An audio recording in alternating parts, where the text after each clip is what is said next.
Kampanye nasional Prabowo Gibran menyebutkan proses rekapitulasi suara Pilpres 2024 berjalan lancar. Hasil perolehan suara Prabowo Gibran tidak jauh berbeda dengan hasil hitung cepat sejumlah lembaga survei pada Februari lalu. Wakil Ketua TKN Prabowo Gibran, Edi Suparno, menyebutkan TKN terus memantau proses rekapitulasi yang sedang berjalan di KPU hingga saat ini.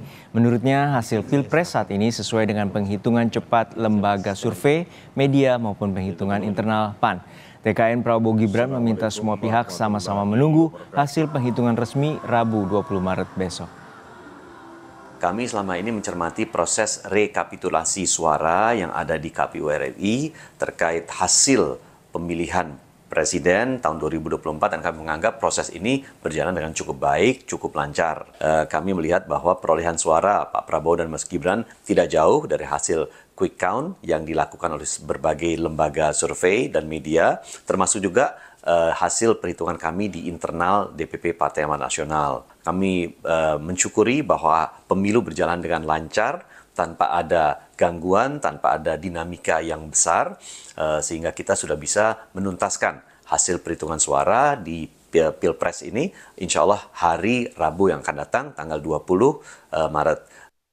Informasi terkini kita tanyakan langsung pada jurnalis Kompas TV Dian Silitonga dari Gedung KPU RI Jakarta. Dian, untuk saat ini bagaimana dengan target hingga 20 Maret? Apakah KPU dapat menyelesaikan rekapitulasi suara pemilu yang saat ini tersisa 4 provinsi?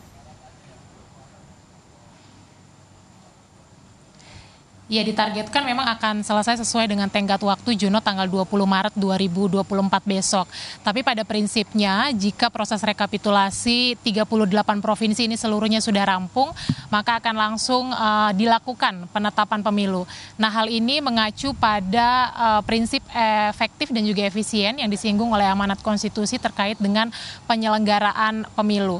Ketua KPU Hasyim Asyari juga menyebut tadi malam dalam proses rekapitulasi bahwa hal ini berkaca pada pelaksanaan pemilu sebelumnya tahun 2019 di mana kita ingat waktu itu KPU punya waktu sampai tanggal 22 Mei untuk menetapkan hasil pemilu, tapi karena proses rekapitulasinya sudah selesai satu hari sebelumnya tanggal 21 Mei maka langsung dilakukan penetapan pada hari yang sama. Nah, pemilu tahun ini juga sama pada prinsipnya seperti yang tadi saya sebutkan bahwa selesai rekapitulasi maka akan langsung dilakukan penetapan pemilu. Nah, yang akan kita tunggu adalah apakah nantinya KPU akan selesai menghitung sisa 4 provinsi pada hari ini atau nanti akan mundur lagi menjadi hari besok. Karena seperti yang Anda sampaikan saat ini KPU masih akan mengejar 4 provinsi yakni Jawa Barat, Papua Pegunungan dan juga Maluku untuk dilakukan rekapitulasi. Nah, artinya sampai dengan saat ini sudah ada 34 provinsi yang rampung proses rekapitulasinya dan hasilnya adalah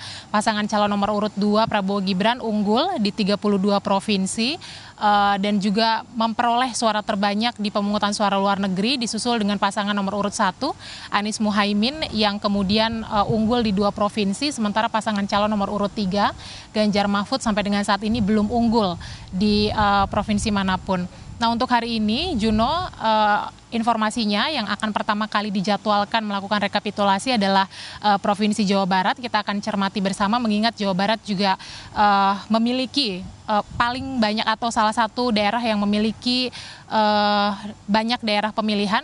Apakah nanti prosesnya akan cukup alot seperti proses penghitungan di tingkat provinsi, itu akan kita cermati bersama. Baru nanti kemudian akan disusul dengan penghitungan suara Provinsi Maluku, Papua dan juga Papua Pegunungan. Kita akan tunggu bersama karena sampai dengan saat ini kami memantau belum melihat kedatangan dari KPU daerah Maluku, Papua dan juga Papua Pegunungan. Sementara untuk KPU Jawa Barat nampaknya sudah tiba di gedung KPU Pusat Jakarta. Juno. Ya, Dian, mengingat kemarin bahwa masih tersisa ada 5 wilayah dan 1 PPLN wilayah Malaysia, berarti baru 2 provinsi atau 2 daerah yang telah diselesaikan sejak kemarin. Lalu saat ini ada 4 provinsi, apa saja sebenarnya kendala proses rekapitulasi ini? Ya, memang paling banyak adalah kendala-kendala di daerah tentu saja, Juno. Salah satunya adalah kendala penanganan pelanggaran seperti yang diduga terjadi di Jawa Barat, sehingga memang proses penghitungannya cukup alot. Kita ingat Jawa Barat seharusnya dijadwalkan kemarin, tetapi sampai dengan hari kemarin juga belum bisa dilakukan rekapitulasi di tingkat nasional karena memang diduga ada pelanggaran di teknis rekapitulasi, kemudian juga kita ingat ada dugaan TPS gemuk di sana, kemudian juga ada TPS-TPS yang harus melakukan pemungutan suara ulang, kemudian juga ada temuan tidak sinkron antara data C hasil dengan data C salinan, kemudian juga dengan data Sirekap, dan kemudian juga ada dugaan penggelembungan suara untuk calon legislatif. Itu kendala-kendala pelanggaran yang terjadi di daerah, salah satunya Jawa Barat.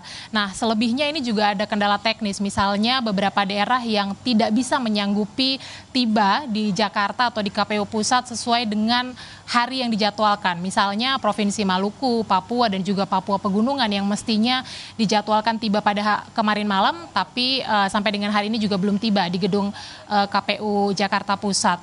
Nah, jadi kita cermati, pantau, dan kawal bersama proses rekapitulasi menuju final, karena ini sebentar lagi akan jelang penetapan hasil pemilu 2024, Juno. Tentu hasilnya akan sangat ditunggu oleh masyarakat. Karena nantinya apapun hasil yang akan ditetapkan oleh KPU ini akan menjawab masa depan Indonesia selama 5 tahun ke depan. Juno.